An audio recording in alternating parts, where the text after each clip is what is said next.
let's do that. Yeah. I have an announcement. Makeup training for the club officers is July 16th, if I'm not mistaken. I can't remember. July 14th. 14th, thank you. And July 23rd from 6 to 9 on Zoom. So any officers needs assistance, we'll be happy to do that for you. Are there any other announcements? Sure. Locals? I am so proud of Margot Sue Bittner about the winery that she keeps us reminding of. We need to encourage a lot of tourists to come and visit all these places to revive the economy. So Margot is doing a super job. Also, Jill, you're outside in physically. I am actually outside virtually, just so you know the difference. I recognize the company name. Thank you, Locals. Are there any other announcements? Dave? I went to Tops last night and I inquired about Marty Johnson because I believe he's in the hospital. What? So does anybody have any Marty information? Because I couldn't get any Marty information at Tops. Marty had surgery on July 2nd, from what I understand, and he will be off work for, I think, a week to two. I've not got an update from him yet as how he's. I left a message on his phone yesterday. Could our secretary send him a card from the club, please? I suppose I could. Jill, let's talk about that after the meeting if you have time, or we can text. Okay. Okay, thanks. Yeah. Thanks, Margot. Good idea. Hey. We gotta help Cecilia out with her camera. That's right. Cecilia's head is off the camera, so you need to tilt it little down. Now it's better. There we go. Much better. There we go. Hey, David, you're the best. You always figure out to improve. I have a degree. I have a degree in broadcasting. maybe I didn't want to be seen yet. Okay. Get more to the move. Tell her to move a little bit more. Yeah. No, that's good because I wanted to That's see good. her, so it's Yeah. much better. All right. Is If C. there are any- Monachino a guest? I see C. Monachino. Is that that's not Yeah. Tracy, correct? Good Oh, question. Jackie, I can't hear you. He's actually my guest. I told him Would you like to introduce your guest? tonight, and he wanted to get on our meeting and see what it was like. This is Chuck Monachino, Okay. a cousin of my husband, All right. and lives in Rochester. And he's been curious about Toastmasters for a while, and heard that we were doing Zoom meetings, and thought he'd like to try that. Awesome. Thank you, Jackie, for inviting your guest. And welcome, Chuck, wherever you are. You can just observe and listen if you would like. And since we gave Tracy enough time at this point, I thought she was coming on. But Eric, maybe roll into offering again if anyone is interested. Margot, did you say, was Yeah. that Margot? Yep. Margot, our The clergy. clergy Clergy always in the have Zoom. an invocation. Dear God, as I live each day, may I do my part to make one difference and to touch one heart. And through each day, may it be my goal to encourage one mind and inspire one soul. May I spend my days wisely in all that I do, caring and loving and living for you. As we say, amen. Amen. Amen. That's beautiful. Now the pledge. Imagine the flag. If we're there, There we you go. go. Larry. Thank Yeah, you. Larry, great. I pledge Pledge allegiance To the flag of the of the United States of America and and to the republic For which, for which it stands, one One nation, nation, under God, indivisible, with with liberty liberty and justice for all. Thank you. Thank you for that. I will turn things over now to our Toastmaster today, our VPE Banks. Thanks, Eric. I kind of already snagged it a bit, I suppose, running things. There's just some housekeeping. We'll get situated. I am looking for a jester still. Anyone who jumped on who has no role, please let me know if you'd like to prepare a quick joke or you just know one. And we'll start with word master today, Jackie Kenny. Jackie, what's our word? Our word of the day is temperate, and you'll see it in the chat. Prairies are not in a temperate zone. It means a mild climate, or it means showing moderation or self-restraint. For instance, she spoke in a very temperate manner. Please use the word, everyone. Thank you, Jackie. And we'll talk about the temperate climate a bit, tied into my flowers behind me, and Marcus has some of the prairie flowers behind him as well. And our master volunteered. Our master today is Larry Eggert. Larry, will you share with us your job? Good morning, Madam Toastmaster, fellow Toastmasters. I will be the master today. I will attempt to be temperate in my use of this powerful office, but I'll be looking for any ahs, ums, pregnant pauses, or weird uses of the filling voids, I guess is the best way to put it. And I'll report back in the meeting. Madam Toastmaster.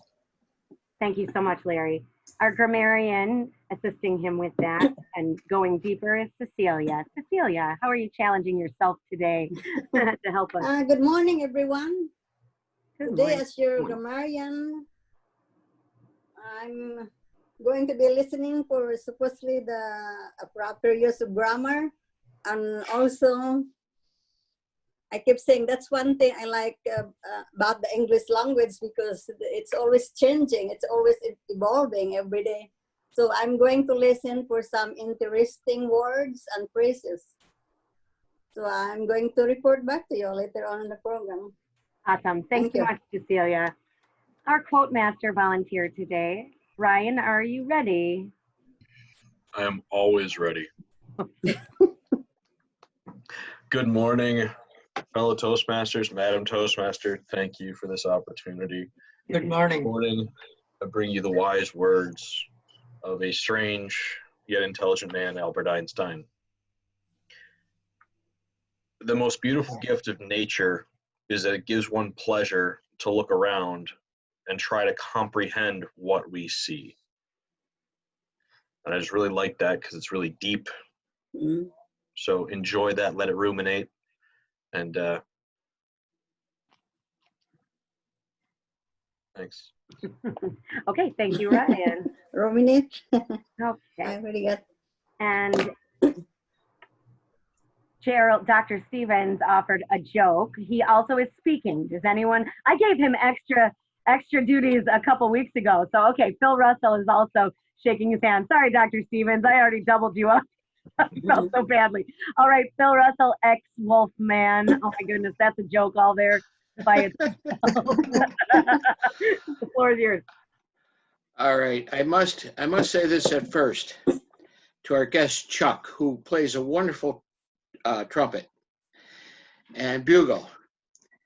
And this is for my old and good friend, Kevin. When Kevin and I used to go out to, let's say, just have some fun, we were never temperate at all, as Jackie can attest to. Now, the joke is, what animal can only survive in a temperate climate? A lukeworm. A lukewarm. Oh my gosh. All right, I'm out of here. Thank you, ex-wolf man. Our timer volunteer today. Such a more challenging role in this time with Zoom. Mike Licata, what's your role today? Good morning, Madam Toastmaster, fellow Toastmasters, and our guests this morning. I will be using my tablet this morning, displaying in my screen. Our table topics are usually 1.5 to 2 minutes. Speeches are usually 5 to 7, and our evaluators are usually 2 to 3 minutes. And I will have the display on there and make sure that you can see me on your screen. I know this timer really is a new challenging role in this environment, so I will try my best this morning. Thank you. Can you show the screen for just sampling? Oh yeah, Mike, can you give us samples so we know what we're looking at? Thank you. Okay, you'll hold your phone up and show the yellow, the green, yellow, red. Oh, we can't hear you. There we go. Yeah, no, it'll show up that way. Okay. Green, it'll show up green, yellow, and red, yeah. All righty, thank you. Okay, thank you, Mike. And our gesture master today is Eric. Thank you, Madam Toastmaster. Good morning, fellow Toastmasters guests. As your gesture master today, this will be the first time I ever done this on Zoom. I know I will do my best, is to follow people's body movements, and I will be reporting back when called upon to do so, Madam Toastmaster.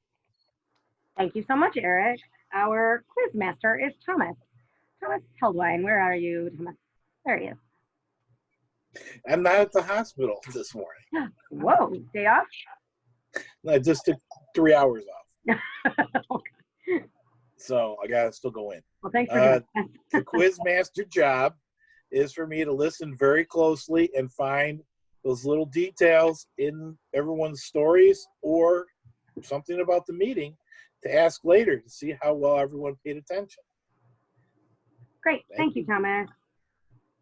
Our general evaluator today is Len. Len, what will you be doing today? Oh, you remembered me. It's always nice as a general evaluator. My job has already begun. I've started evaluating our Toastmaster, her organization skills, and filling these unplanned vacancies. I will also be evaluating the 2 evaluators today and report at the end of the meeting. Madam Toastmaster. Thank you very much. Thank you, Len. All right, Mike Licata, it says that you've raised your hand. I don't know if you touched your screen or did you raise your hand? Would you like me to call on you? I'm just trying to use it so that the speakers can, I'll save it. Oh, if you raise your hand, does it keep you up on the screen? Is that the idea?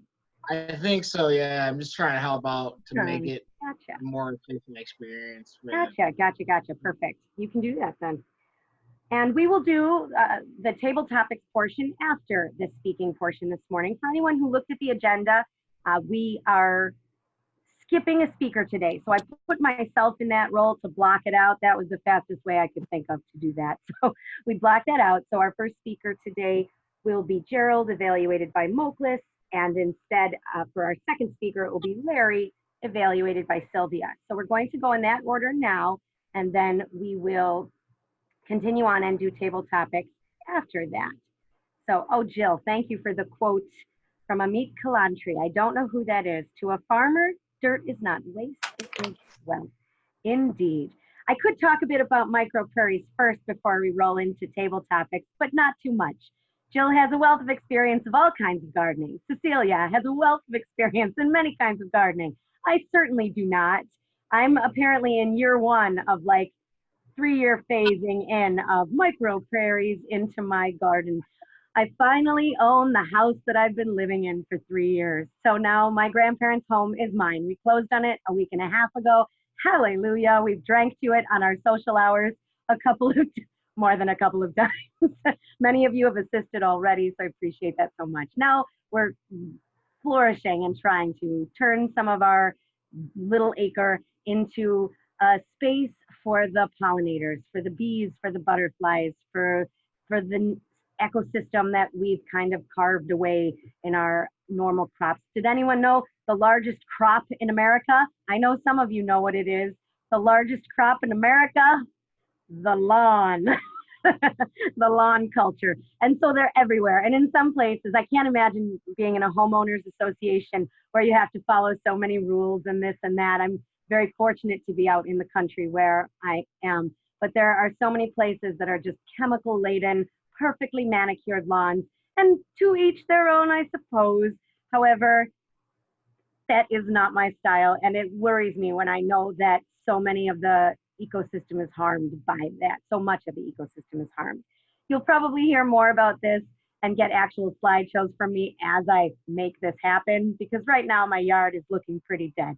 But we're working on that. Not the whole yard, just some pockets. But we have wonderful paths, and we're making a micro-prairie out of our space.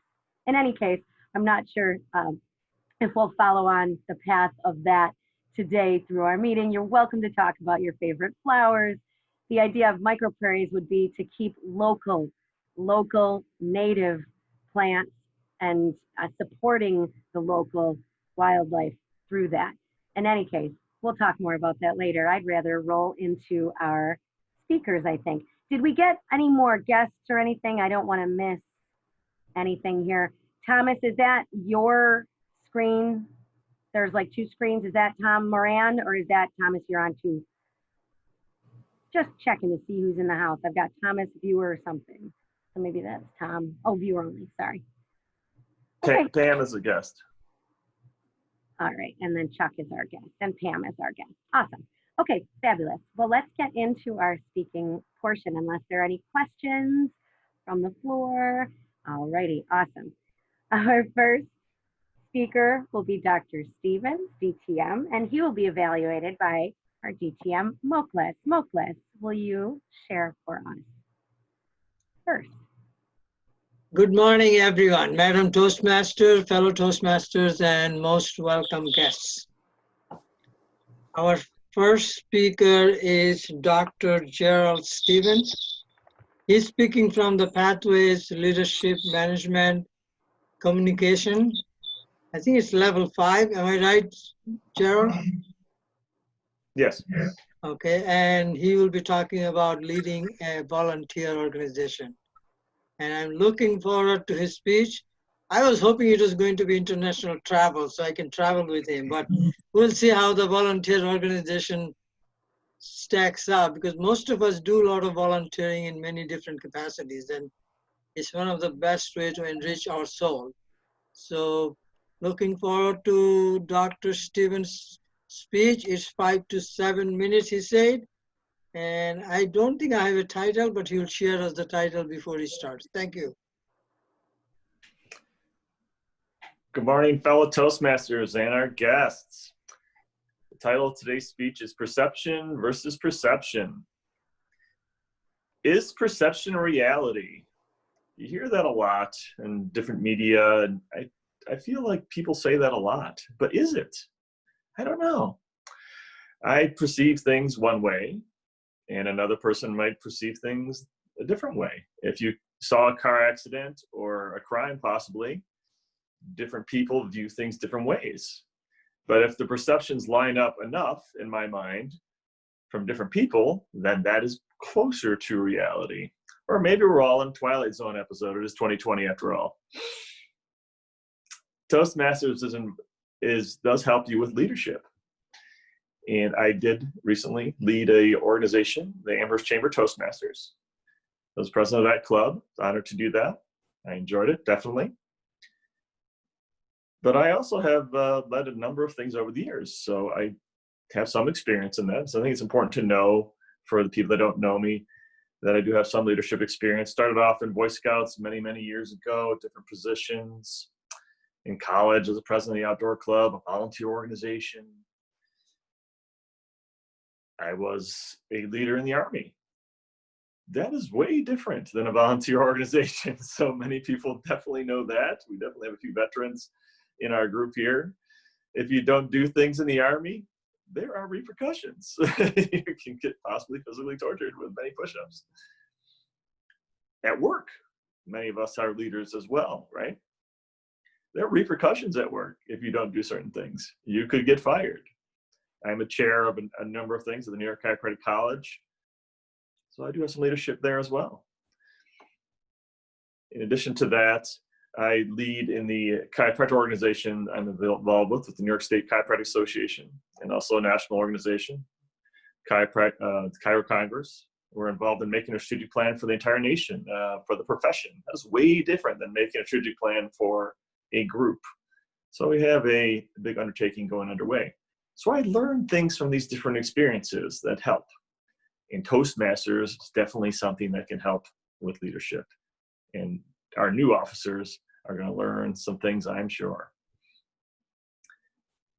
So my perception of experience with Amherst Chambers Toastmasters, I started off in the group, and my main goal was to form a good team and have the team members do their tasks. We have a bunch of new members there, so you got to educate them on what their tasks are. So I did that. I did have a veteran member, which is a coach, Jen Czapla. She was my VPE, so she was very, very helpful to have a veteran person as well. So it's good to have a good mix of leaders, I think, in a volunteer organization. A little institutional learning isn't the worst thing. And in this group, I felt like we had a good year. We had our first social hour, which was fun. We had an open house, which was successful. And we became select distinguished. Last year was distinguished, maintained 20 members. I helped with positivity of the group, and the members all got along on our team. Initially, there was some friction there, so I helped with that. There's always challenges that go on. Anybody who's dealt with the volunteer organization, certainly. Our treasurer dropped off partway through, and I had to get a replacement, so I did. And this treasurer was brand new, so I had to help him with that. I actually helped behind the scenes in regards to calling members. In the treasurer's role, his bandwidth was very low. He has a lot of kids, so and responsibilities. So I stepped up with that. Our secretary also kind of dropped off a little bit. Thankfully for me, Jen Czapla stepped up and kind of helped out with that role from time to time. So that was nice. So I appreciate that. Well, how did the other officers perceive what I did? The officers rated me scale of 1 to 5, 5 being the most positive. Mostly 4 and 5s. I did get some 3s. They recognized that I was a realist. I didn't expect them to fulfill all their time with various gigs. They recognized that I didn't have meetings all the time, just have meetings. That was good. So I appreciate that. And they also saw that I had some need for improvement. I didn't do new member inductions as often as I should have. I agree, I should have done that. So there's always room for improvement. One of them thought I was a hands-off leader, but in reality, I had the hands-on where they needed to be. And but it was just behind the scenes. And one of them thought I didn't prioritize anything, but there was usually not a lot to prioritize. So different perceptions for different things, but we can always learn and we can always improve. So in Toastmasters, we have these paths for leadership, and just by jumping up for a role, it's definitely helpful to do that. So for our guests and our new officers, congratulations, by the way, into your leadership journey here. And I hope that you will soar like an eagle above the mountains and increase your leadership skills through Toastmasters. I'm glad you grabbed the opportunity. Madam Toastmaster. Thank you so much, Dr. Stevens. Our second speaker today is Larry McKenzie, and he is evaluated by Sylvia. Sylvia, please share with us about Larry's speech, and I do have his title. Okay, good morning. This morning I have the pleasure to evaluate Larry. Larry is doing an icebreaker in another path on Pathways. He hasn't shared that with me yet, but I will get his evaluation things. And the time is 5 to 7 minutes. Kate, you said you had this title? I do. Thank you so much, Sylvia. You're welcome. And I suppose I haven't had enough coffee yet this morning that it finally just dawned on me that our Larry McKenzie just earned his DTM this past couple of weeks. So no wonder he's doing another icebreaker on a new path, everyone. I should have connected that immediately as your VPE. Apparently I have a long way to go.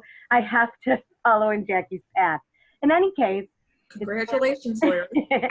Bravo, Larry. So sorry for disrupting your introduction in that way, except I think everyone should know that coming into your speech. So congratulations, Larry. Thank you. I'm so excited for you. You've done such an amazing job. So moving on from that, because we will touch on that again, I'm sure, later, I'd like to introduce our immediate past president, our newest DTM, Mr. Larry McKenzie.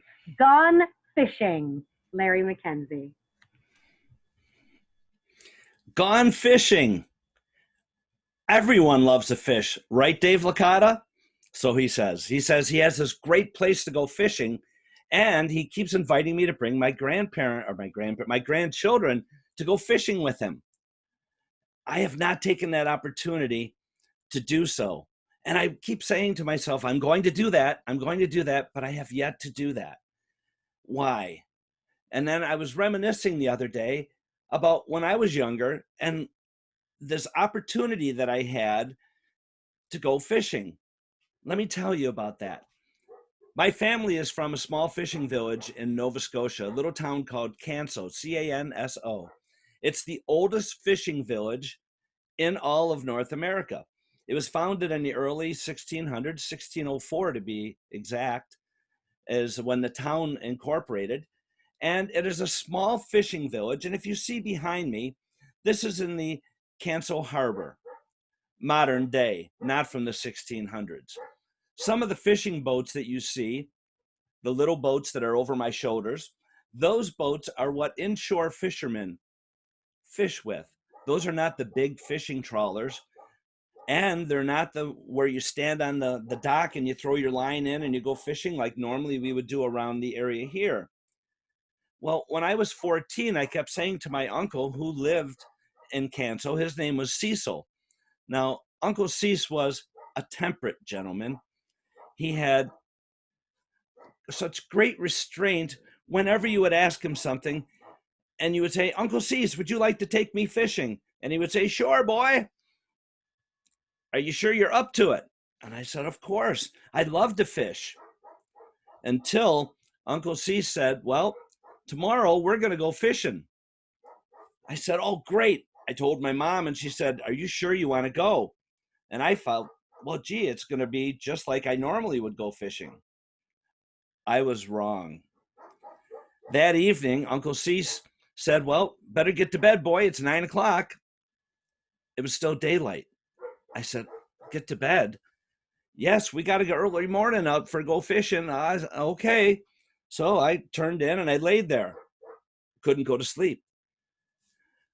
About 2:30 in the morning, I was finally asleep and Uncle Cease is shaking my feet.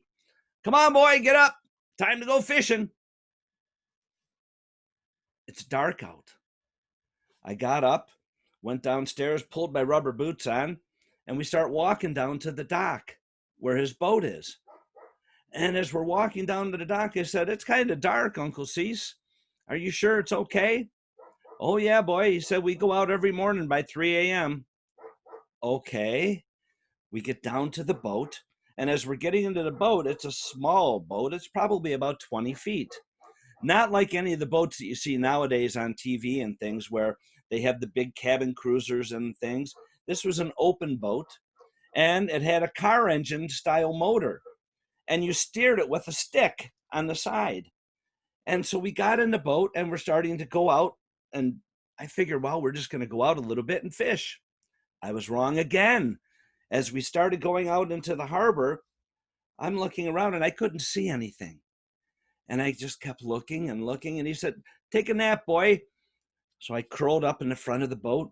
He said, I'll wake you when we get there. Well, when he woke me, he didn't have to wake me too much because the boat was going like this. And my stomach was going in the same direction, just as the sunrise was about to happen over the horizon. So I looked over the railing of the boat. I could not see land. But the boat was going like this, and we were on this little roller coaster of fun. And he says, well, boy, come on, we got to get some fish. He said, we're not out here to have fun, because he fished for a living. So him and the two gentlemen that worked with him and myself, he hands me this line that looks like a washer board. And on the washer board, at the end of it, there was a hook. And it was a 3-prong hook. I said, what's this? He said, that's how we fish, boy. I said, oh, how do you do that? You throw the line over the side of the boat and you let it go down till it hits the bottom. And then you pull it back 3 times. I said, well, what's that? He says, well, we're pulling it back about 3 fathom. What's a fathom? He says, and then he shook his head.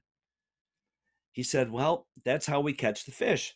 So I had my line in and I was standing there and he says, you got to jig it, boy. I said, jig it? He says, yes. So you have to pull. And what you're doing is you're actually snagging fish. You're hooking them and you're jigging them. So once you catch the fish, you got to reel it in. Well, my 14-year-old hands wasn't really happening because I was not able to pull a fish in. His hands were all calloused and like this. I thought it was just because he was older than I was. I was very naive. That was from all of this pulling of the fish.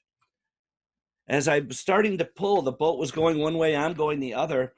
And all of a sudden, my stomach decided it wasn't liking this quite ferocious movement of the water. And I decided I should probably add some things to the water. And it wasn't pretty. And he wasn't happy. So he said to me, Larry, sit down for a minute, boy. He pulled my line out of the water, made me sit down. He said, grab something to eat. My mom had made me a sandwich. So I'm sitting there and the boat's going like this, and I open up my brown paper bag. My mom made me a sandwich. It was a peanut butter and banana sandwich. Not the best thing to have right after you've just lost half of your cookies over the side rail. So, needless to say, I was back up and over the rail. Now, Uncle C said to me, Larry, boy, you better get used to it because we don't go back in until about 1 in the afternoon. This is about 6 a.m. now, 5:30, 6 a.m. in the morning.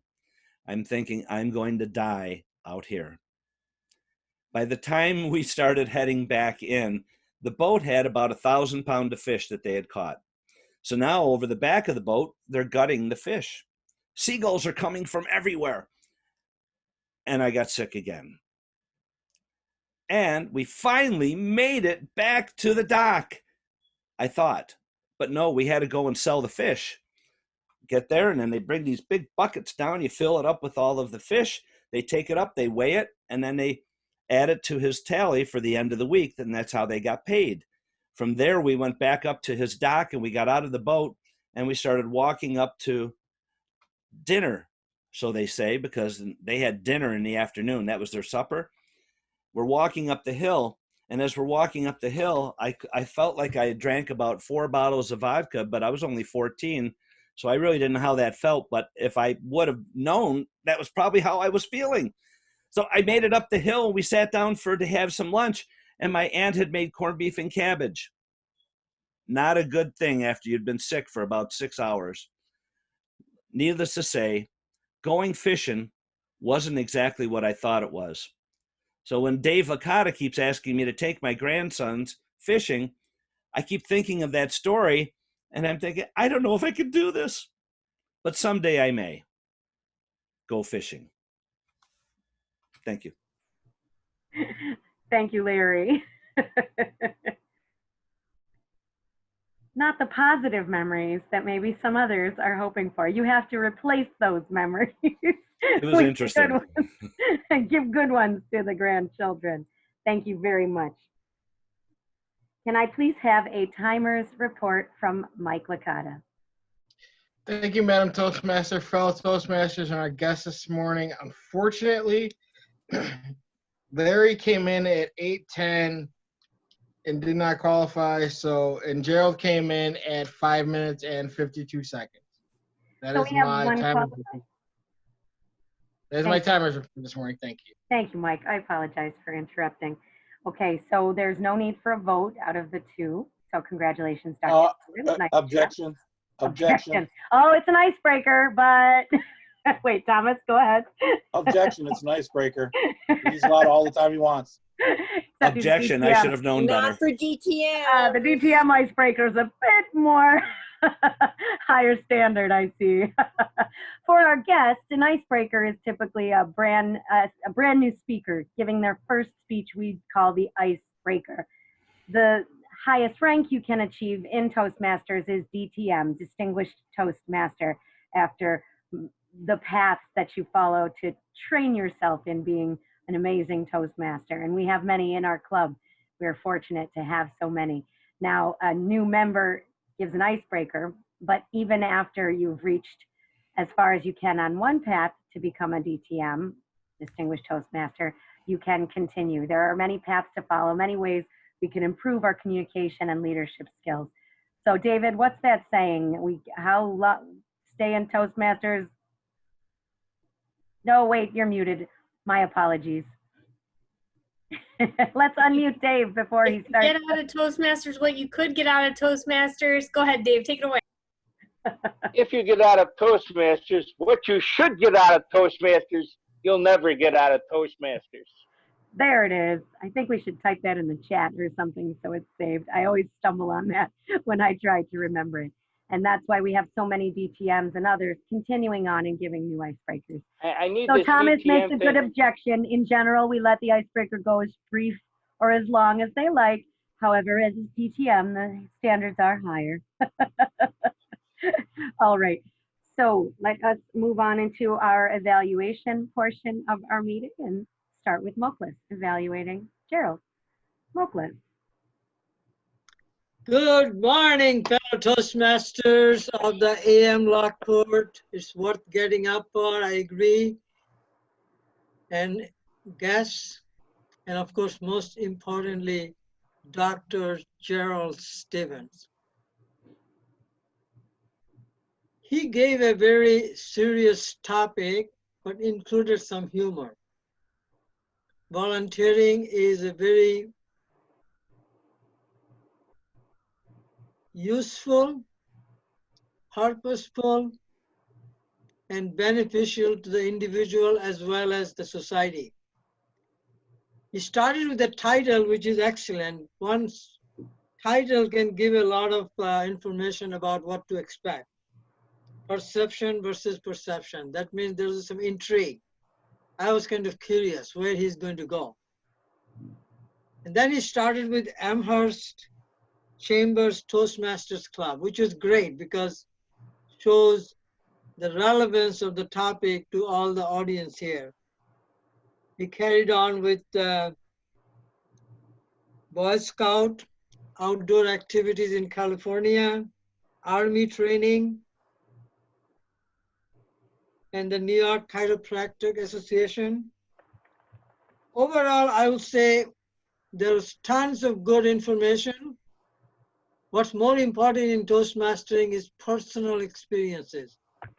And Dr. Gerald Stevens related many of the personal experiences in his journey of volunteering and still staying focused on the Amherst Chambers Toastmasters Club, that it achieved select distinguished status. It had some members move in and out, or officers actually, which is a tremendous challenge to the club leader. Audience participation. He mentioned Zen Czapla twice to make sure we understand the topic is relevant, local, and of interest to us. What areas of improvement? The main area of improvement would be, I wanted to see more energy. I mean, volunteering is a passion. It's something that you do for the love of labor, not for pay, not for anything, not even recognition. And the voice variation could be more strong in terms of making impact. And as I always admire, the richness of experience, please pause to let us sink in the message or the topic that you are covering. Overall, I would say it was a great speech with a lot of variety, a lot of inspiration, a lot of motivation for us to participate even more strongly in a climate like pandemic. We are in a temperate situation to life.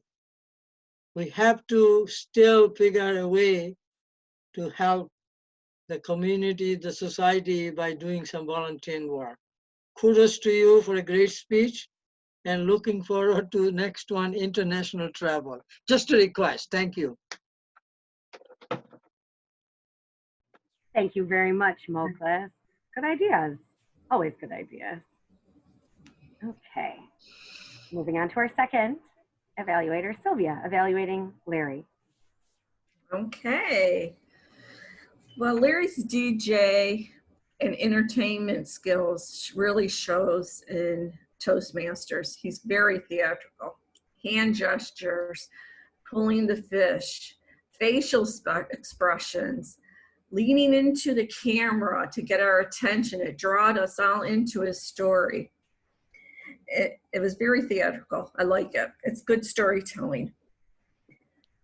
The word of the day was used, and you, or I should say, you were the example of word of the day, really. Very even toned, very mild temper. And that's good with the storytelling. I enjoyed it. You did go over the time. So the only thing I could suggest, and it's so hard with Zoom of doing speeches, and I as you can tell, I'm not very good at it. I only listen to a lot of webinars more than speaking. Practice your icebreaker the next time you want to use it so you don't go over the time. But the visual, the scenery behind you, the leaning into the camera, like I said, and the storytelling, it was a very interesting story. I liked it. I like family stories. It drawed us in, and I could visualize walking down the path to the docks with you, getting on that boat. And unfortunately, I get motion sickness too. And I found out the hard way at I think Fantasy Island or something in that order years ago. So I could relate to that. And one time or another, I think we all got some sort of motion sickness. But it was a very good story, Larry. Congratulations on your achievements, and Madam Toastmaster. Thank you very much, Sylvia. May I have a timer's report, please, from Mike? Thank you, Madam Toastmaster, fellow Toastmasters.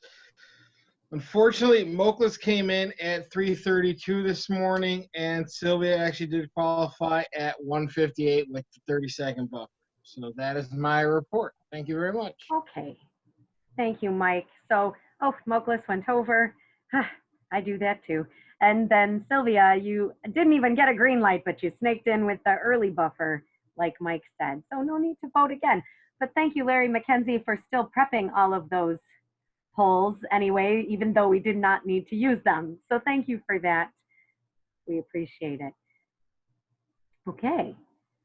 I'm going to put into the chat a whole lot about Micro-Prairies.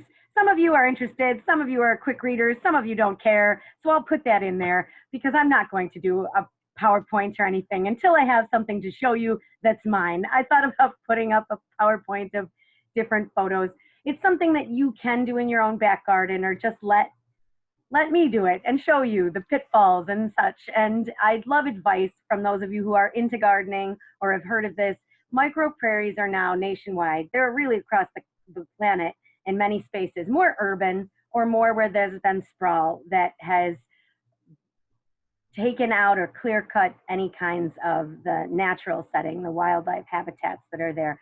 So micro-prairies are about putting natural species back where they belong. And that's what we'll be trying to support. As we've been, my fiance Wallace and I, Wally, as we've been growing things in our little yards, we love to see the birds and the butterflies, the creatures that come. This past year, our neighbors had some large trees where butterflies just landed for 3 straight days. They were gorgeous. We'd never seen them before, and they just kept coming. And then that was last August. And this spring, they took those trees down. So I'm sure those butterflies will not be coming, which is too sad because it was an amazing sight. I've never seen so many so up close, not just in a video. And we had cardinals this year. We're on the right track. We had cardinals nesting in our front shrubs. Some of you even saw that on a social hour night because I tried to take you on a little tour of my front yard. In any case, we will be doing our social hour again this evening at 7. Let's roll into our table topics portion. Typically to our guests, we would put table topics at the beginning, but we flip that. We can rearrange as needed. And table topics is the opposite of the prepared speaking portion. It is when there is extemporaneous speaking. So it's improvised, and I'll let Jen take it from here because Jen is going to call on some of you more than usual because of our timing. All right, Jen, our table topics master today. Thank you, Kate. I am so excited about this topic. Kate reminded me that I had signed up for this role last week, and I was so grateful that she had. Otherwise, you would have gotten a very different table topics this morning. Our first table topics contestant today will be Jill. And Jill, today our theme is going to be going the colors of the rainbow. So I'm going to ask you to pick a color of the rainbow. I can't hear you. I'm not sure if you said a color. Oh, purple. Purple. Indigo. Yes. Violet. I'm thinking of the color wheel there, you know. Yeah, that's exact. You know what? I had indigo and violet together because I only have 6 questions, so perfect. Oh, okay. Your question today. Now, when I was growing up, I did watch The Little House on the Prairie, and I was really confused. I could never figure out why it was in color because in my mind, television shows had been filmed at the time that they took place. Like I thought they were real. So I could never figure out how they got Little House on the Prairie in color. So I wonder if you ever had experiences reading or watching Little House on the Prairie and what those were. And don't forget to use the word of the day, temperate.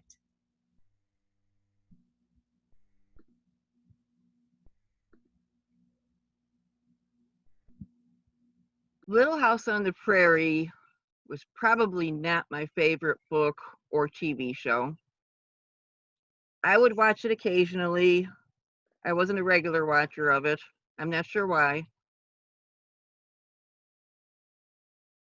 The books, I think I read them because we were assigned them in school or something. My books tended to go towards horse books because horses were my dream. I read all the Black Stallion books. And at a certain point, I started reading serious horse books.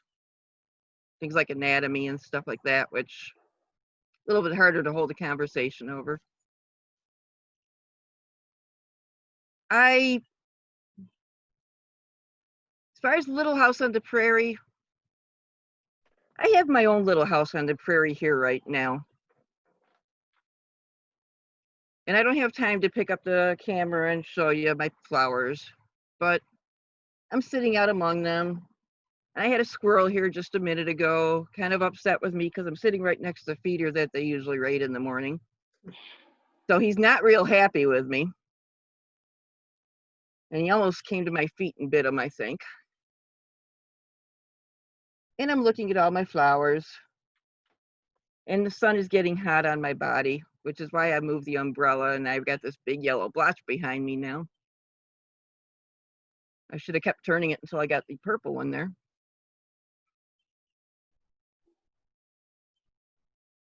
But books have also gotten me into the gardening. Since I can't really do horses anymore, I do gardening. And I'm obsessed with my garden book collection. I have quite a library of them if anybody ever wants to borrow one. So there we go. Books are very, very important in life. Read them. Thank you, Ms. Table Topics Master. Thank you, Jill. Our second contestant today is going to be Carol. It does not look like you have a job, so Carol, choose a color for us and then I will give you a question. We can't hear you.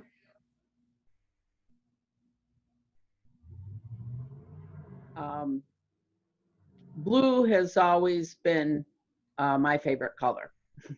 Blue. Okay. What does your outdoor oasis look like? Well, actually, not right at our house, but 10 miles away down on BB Road, we have land that my husband's been farming all of his life. It was in the family for a couple of generations prior to our generation. And he has a very large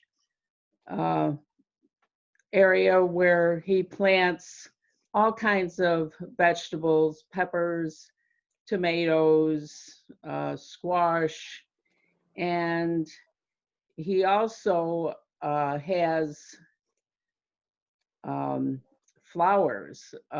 If you drive down BB Road just north of Chestnut, in the summer you will see a lot of sunflowers and cannas that are red along the edge of the road.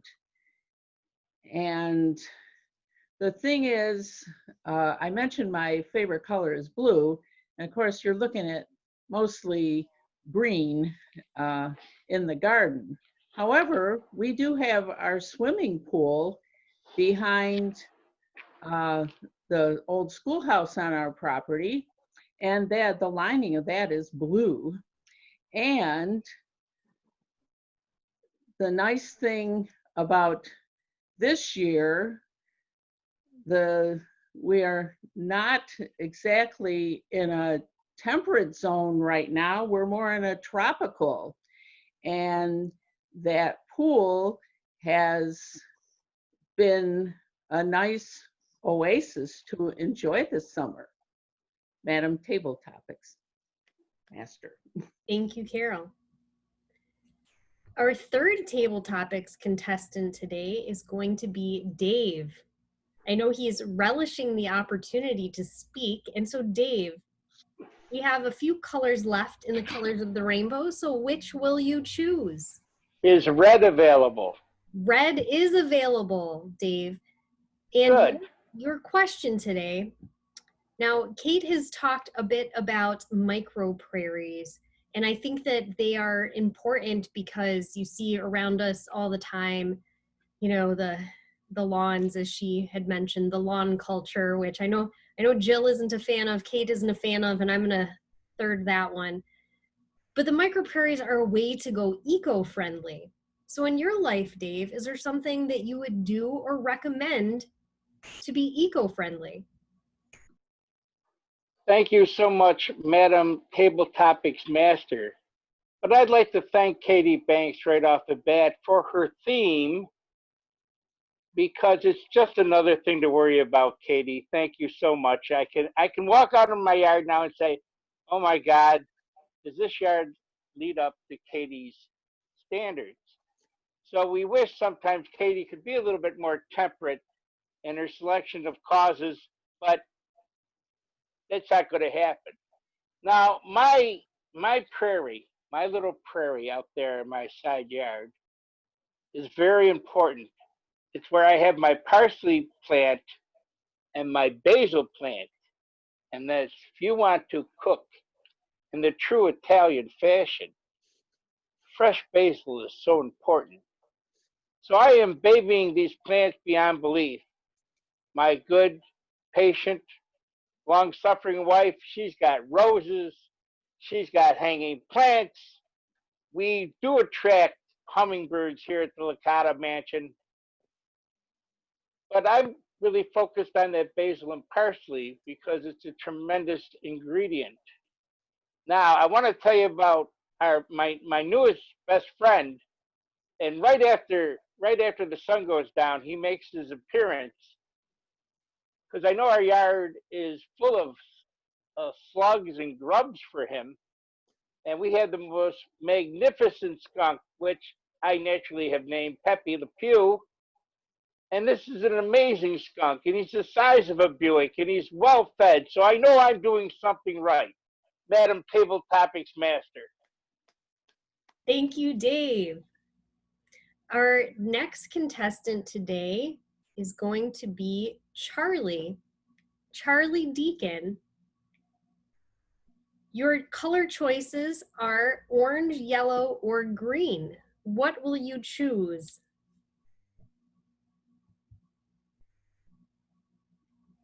Can we help unmute Charlie?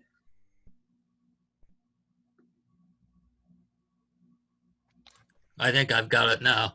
All right, excellent. Well, actually, I would have taken red, but David took that. I drive a red car. And I love red, but I'll take yellow. Yellow. So today we're talking about micro-prairies again, and as Kate mentioned, they're one way to attract different birds and bees. I know there are a lot of places that offer things like milkweed and want you to plant milkweed to attract monarch butterflies and whatnot. So is there something in your life that you've done to attract the birds or the bees? Maybe you have a green thumb that you could tell us about. Well, when my first wife, Ann, was alive, we belonged to 3 garden groups: Iris, Daylily, and Hosta. And, you know, when you've got a flower garden, you need temperate time. And actually, we had a great garden of those 3 flowers. And in reality, that's how I got involved with LCTV television. We were at an Iris meeting, and they wanted television to do some stuff. And so my wife put her hand up and said, Charlie will do it. We didn't own any camera or anything, but fortunately LCTV provided stuff like that and trained. So from then on, I've been involved with LCTV. And up until even after Ann died, I tried to keep the garden going, but I wasn't quite that good at it. But I did remarry, and I married a gal who liked gardening. So we still have a garden.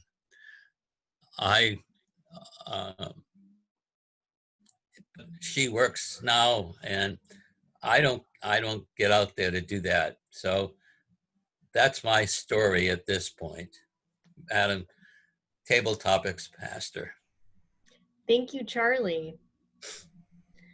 We do still have more questions today, too, if you're keeping count. And our next Table Topics participant will be Pam Gorman, one of our guests today. So Pam, your color choices will be orange or green. I'm going to go for the temperate color of green. Green. You're going to love this question. Oh boy. Your question today. Now, as a kid growing up, I had the opportunity, and maybe you did, I'm not sure, of playing the Oregon Trail because it's been around since the 70s. I didn't know that, but I looked it up last night. So perhaps you had the opportunity to play the computer game, the Oregon Trail, where the settlers went out west in the covered wagons and they died of like snake bites and dysentery and all kinds of things along the way. And they had to go hunting and their animals were killed off. It was sort of terrible. So have you ever had the opportunity to play Oregon Trail or visit the Oregon Trail? I actually have no idea what you're talking about as far as the game. I've never heard of it, so I have not had the opportunity to play it. And I've also never visited the Oregon Trail. It sounds like something that would be very interesting. Both of my children seem to be drawn to Portland, and they are talking about eventually living there. And I imagine that one day I will get there myself and visit them or explore on my own. Since I've never heard of the game or have been there, I can talk a little bit about exploration. I recently, some of you know, went on a solo trip to Italy. I started off in Rome and ended up in Florence and then back to Rome before I had to hurry back home. But Florence, if you've never been there, is a very walkable city. You could probably get from one end to the other in 45 minutes if you didn't stop. But how could you not stop? There are so many things to discover and see there. And if you've seen any of my pictures on Instagram, I showed a lot. The trip was a gift for my son, and I was a little bit unprepared because I had less than 2 months to plan it. I picked up a pair of hiking boots because I knew I would need something to keep me on my feet with those cobblestone walkways. And I was able to visit and see lots of different things. I did take a tour with a guide in a sidecar who took me to the top of the hill where I could look at the whole city. That kind of felt like it might have been the Oregon Trail. It was a slow but exciting ride through the hills and the villas to look down at that beautiful city. So I apologize for not having input on the Oregon Trail, but perhaps one day I will. Madam Table Topics Master. Thank you, Pam. Please tell me someone else has actually played the Oregon Trail besides me. 80s culture? Okay, just me and Kate. Cool. It's a totally 80s culture thing, but at least Larry has the background that he has, so you folks can see. You played it. I played it. Steve I played played with it. my kids. I played with my kids. All right. Well, if you haven't played the Oregon Trail, it's a real history lesson there, people. Make sure you check that one out I someday. did play it also. Our final table topics contestant today is going to be Tracy. Tracy, unfortunately, you don't have a color left to choose. I'm just going to give it to you. It's orange. So we've talked about a lot of things related to Micro-Prairies today, the ecosystem. We've talked about the West, but we haven't talked about the micro portion of Micro-Prairies, because if you have a lawn, you probably don't have a giant lawn, or many people don't. So you have to do a very small portion. So Tracy, what things do you prefer in miniature? What things do I like in miniature? Well, I like being short. That's all miniature. Just to talk about Micro-Prairies, though, it's very interesting, and we can't do anything anymore without going into COVID-19. And being in this, it's really brought me back into thinking about more sustainable living and not depending so much on going out to the grocery store every 2 days and so forth. So lately, I've been taking this time, I've been learning how to can, I've been learning how to cook more, and we have about 3 acres of land. And we thought this would be kind of cool, learning how to grow asparagus, because asparagus is one of those crops where you can just plow up and it comes up naturally every year. You're not replanting it. So that's something that we were going to try growing within the next couple of years. It takes 2 years for this crop to come up, but it'll be fun to try. If it doesn't work, it doesn't work. Another thing that I've noticed, just along with nature, I've been going along walks along the canal trying to get rid of my COVID-19 pounds, but I will walk along and stop every 3 minutes because there's berries right now along the canal or any of the paths that I'm walking on.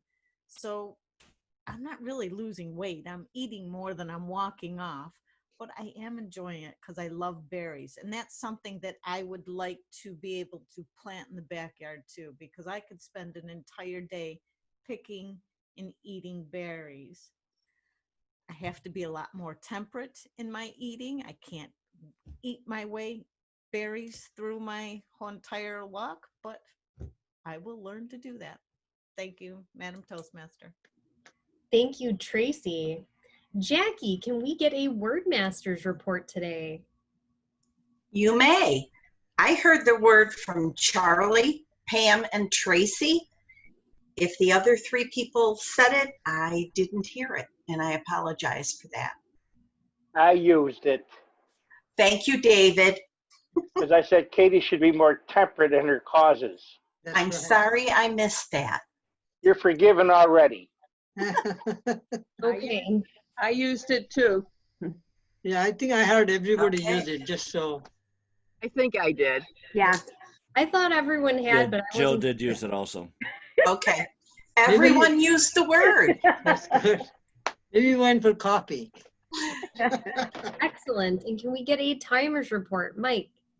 Thank you, Madam Table Topics Master. Jill came in at 2:07. Carol came in at 1:59. Dave came in at 1:47. Charlie came in at 1:51. Pam came in at 2:14, and Tracy came in at 2:05. So all of our contestants qualified. Yeah. Excellent. Thank you. And I will go ahead and turn it back over to our Toastmaster today, Kate. I don't know how to choose. What's happening? Oh, mine might be different because I'm an admin. Sorry, I'll let Larry figure it out. Okay.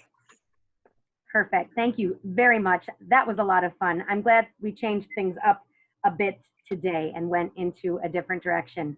Dave, this started by being temperate because we didn't want to mow as much as we have.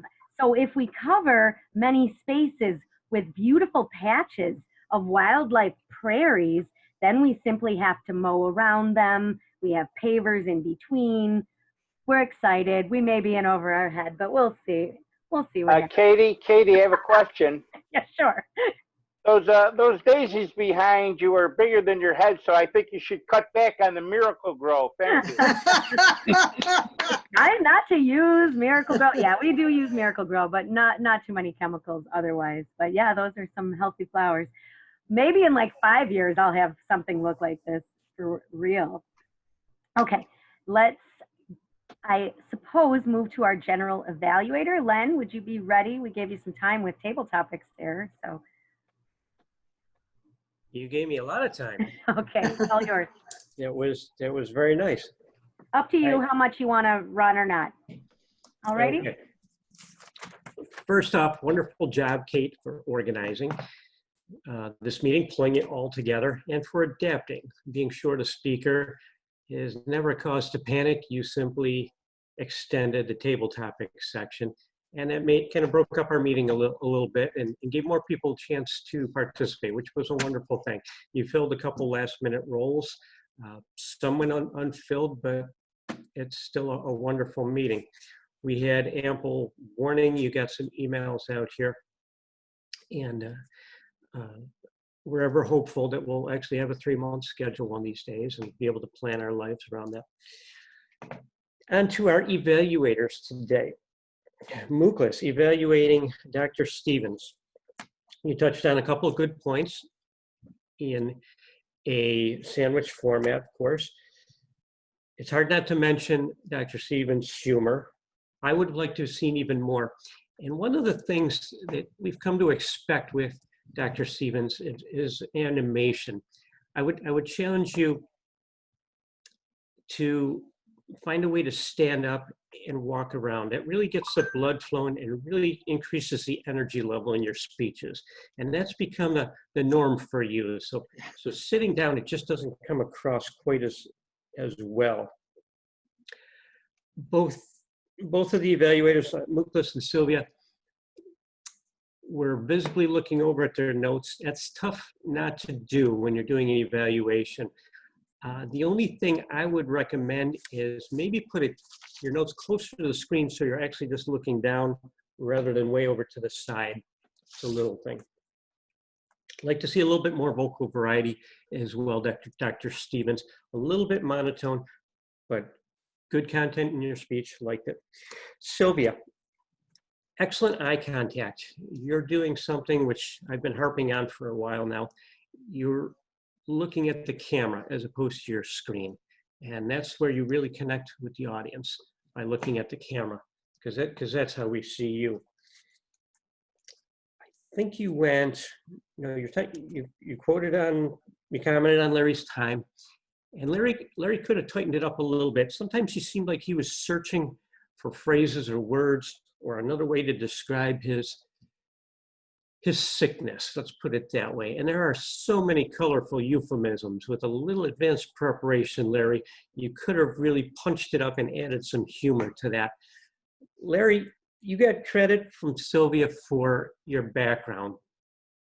I would go a little further with that. That is the ultimate prop. When you can use a virtual background to accentuate your speech or actually put people into a place, you actually had the harbor from the town where you grew up and where you went fishing. So the prop doesn't get any better than that. Searching for phrases, tossing cookies, you made a reference to that. It was good. And Larry, of course, you need to come in on time as a DTM. You don't get any pass for that. So our evaluators, great job, what we've come to expect. Cate, great job. You're kind of looking off to the side as well. I need you to find the camera. Madam Toastmaster. Thank you very much, Len. Would you like to call for reports, or would you like me to do that? Either way, I can do it. You can do it. What do you Go have for it. for? Go You had for a it. long drive yesterday back from Pennsylvania, huh? So. Actually, I'm still here. It's ahead of me yet. Oh boy. Well, drive safely back then. Thank you. Sure. Thank you very much, Len. Sure, let's move on into our reports today. I guess we will start with our gesture master, Erik. Erik, how did our body language do? Challenging on Zoom. Or you there? Okay. Sorry, I was just getting some cereal real quick and was hungry.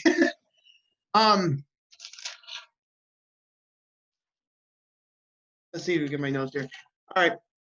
This morning we had some very good uses of gestures and people looking at the camera, which at times I can't do that to save my life, but everybody did well. Gerald, good uses of your gestures, but a little more adamant in future speeches. But overall, you did wonderful. Larry, you were like very enthusiastic, energetic with your gestures. All of our evaluators did wonderful as well. But like Len said, maybe put more of your notes in front of you instead of looking side to side. All of our table topics did do good with their gestures as well. And I couldn't see more of like Tracy's because her son's glaring up on her, but everybody did a wonderful job today. And I have a question for Len. Len, you said that there's what's the rhymes with tomato, orange? What's the answer to that one? I was thinking tomato. Nothing. No, that's There's the no joke. word in the English language that rhymes with orange. FYI, it's one of the few words that nothing rhymes with. It's like an oxymoron. I learned something new today. Madam Toastmaster. Thanks, Erik. How about next, our master? Thank you for volunteering, Larry Eggert. Larry. Thank you again, Madam Toastmaster. I had a pretty easy day today. I listened pretty intently to everyone, and I was pleasantly surprised that there were very few ahs. I think that's a sign of how well our club does, the membership dedicated to Toastmasters. There were a few. Cecilia had a pregnant pause. Ryan had a really long pause at the end, which built my anticipation for what he was saying. Dr. Stevens had one ah. Sylvia had one, and Carol had more than 5. And that's my report, Madam Toastmaster. Thank you very much, Larry. Next, Cecilia as our grammarian volunteer. Oh, you're muted.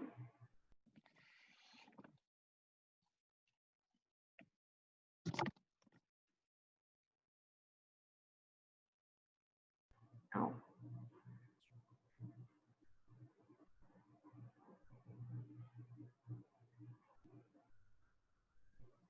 Go ahead, Cecilia. Okay. Thank you. Yeah, I have some good news. I think Larry Eager took my role. I have some good news. I always like this group because we know about our grammar. I just wrote down some interesting phrases and words. I'll start with Gerald. Repercussion for your action. Hands-on leader. And soar like an eagle. And Larry Mackenzie, sunrise out over the horizon, snagging, jigging. And this is the most, I think I like this quote from Toastmaster. What you get out of Toastmaster, you'll never get out of Toastmaster. I'm not sure if I say it right, but I heard this phrase before for Toastmaster. And Sylvia, very theatrical. And Cate, yeah, eco-friendly. I was wondering what that term that you said, fairy gardening. I thought that's a miniature thing, but it's actually just a regular gardening. And Jen, out there oasis and releasing the opportunity. And Gerald, I'm not sure about stuff like that. Also got, and Carol, again, nice oasis. Dave, long-suffering wife, and a size of a Buick. And that's it. Wait a minute. Pam, walkable city. Cobblestone, walk away. And Jane, is it Oregon Trail? And Tracy, this is a new one for me. COVID-19 pounds. And Len, color for euphemism. And that's my report for today. Thank you, Cecilia. Yes, the COVID-19 pounds. I think a lot of us have heard about it, or it's hovering around us or something like that. Oh, and by saying Oregon Trail again, you reminded me. So we're from Western New York and we say Oregon Trail. And I have a girlfriend who, no, that's not necessarily correct. I loved the game. Also didn't like dying all the time because it was a game that was solidly in my generation. But you never made it to Oregon. You never made it there because you died of all the things that 90% of them died from. In any case, I had a good friend out of college from Oregon, and she said, you don't say Oregon. Who are you? Where are you from that people say Oregon? It's Oregon. Oregon. Yeah. Oregon. Get that into your minds, folks, because if you go there, they're just going to look at you like, oh my God, just no. Oregon, it's a nasal Western New York thing, but it's across the country, I think we tend to pronounce it incorrectly. So if an Oregonian has not corrected you, I was very nice in letting you know. It's Oregon, Oregon. I've only been there once and I loved it. So Pam, if your kids move there, that's exciting. So in any case, our quiz master today is Thomas, who volunteered instead of being voluntold. So thank you, Thomas. What are our questions today? Okay. Well, they seem pretty temperate at this point. For our speakers and our evaluators without a buffer, how many spoke to the proper amount of time? 8. 8. That is correct. All of the table topics people did hit the court, and there was one evaluator that talked to the proper amount of time, or speaker. All right. We used temperate quite a bit today, but how many times was it used in the chat? Twice. It was only used technically to give the definition and a sample sentence, and then as a reminder before table topics. It's not a bad idea. Maybe we start using the word of the day in the chat more as well as the conversation. So anyway. Any more, Thomas? Yeah, yes. real quick. Who filled in as Jester? Dr. Bill. Gerald. Bill. All right. What type of sandwich did Larry's mom make him? Peanut butter and Peanut banana. butter and banana. An And Elvis then special. last, what is Dave's skunk name? Pepe Le Pew. Pepe Le Pew, which is a tie into last week. All right, thank you. All right. Thank you, Thomas. Our word master, our quiz master snuck it in again. So word master, how about Temperate? Temperate did all right today. I heard you use it several times, Kate. Phil used it and Thomas used it several times. I found a rhyme for orange, I think. Borage, which is an herb that grows very well and has pretty little blue flowers on it. It's Right. close. It's close. Yes. Poetic license. Pam suggested porridge. Now you say borage, maybe forage. But technically, I don't know. I read it in some trivia thing somewhere. David might know about the random trivia. We know these things. There's a whole cartoon strip where the gentleman decided to name his cartoon strip Rhymes with Orange because he knows nothing rhymes with orange. So he's being real cute and ironic. Dave knew. Jackie, anything else? That's all I heard. Admittedly, I didn't do real well with the word this morning. I think it was a great word. Thank you very much for that. Okay. I have our polling in. Since we did not need to vote, we know our best speaker today is Dr. Stevens. Congratulations, Dr. Stevens. Our best evaluator is Sylvia. Congratulations. By default. Okay, by default, but nonetheless, top speaker, top evaluator. And we did have competition for table topics. And drum roll, our top table topics participant today, Charlie Deacon. Charlie, congratulations. Awesome. Fantastic. I would love to hand the meeting back over to our president to wrap up for any closing announcements. Eric, floor is yours. Thank you so much, Ma'am Toastmaster. Thank you to everyone for joining us today. And I just want to do a plug-in. Rhetorical Roar is in need of some spots open for our meeting tomorrow. And would anybody would like to come and join the meeting? Can you email the time and everything to the membership? It's noon, correct, on Friday? Correct. Yep. I will definitely do that. Tonight's our social hour, 7 p.m. I know Larry posted the Zoom link. I like how you put Drink Fest, as I like that. Who's Toastmaster next week? Yeah, there's opening for Toastmaster for next week. If anyone has not been Toastmaster in some time and would like to tackle that, it is open. There are a lot of roles open. I'm happy to assist you in filling them like I did this week. But then from here on out, I'll roll out the assignments like it's traditional, like we have been doing. So anyone from the floor interested in being Toastmaster this coming Thursday. The agenda is up as blank, so people can sign in for roles and confirm. Anyone? Oh boy, well, we'll find someone if there's no one jumping at it. So We gotta do a straw, like pick a straw. Thank you for bringing that up, Margot. Were you interested? Would you like to be, or you have enough on your plate? Next Thursday is my husband's birthday. Happy birthday to Jim. I am not certain I will be there. Yes. Good idea. All right, July we'll sort that out then. I have to go deliver flowers to my in-laws first thing in the morning. I do that every year on his birthday. Oh, beautiful.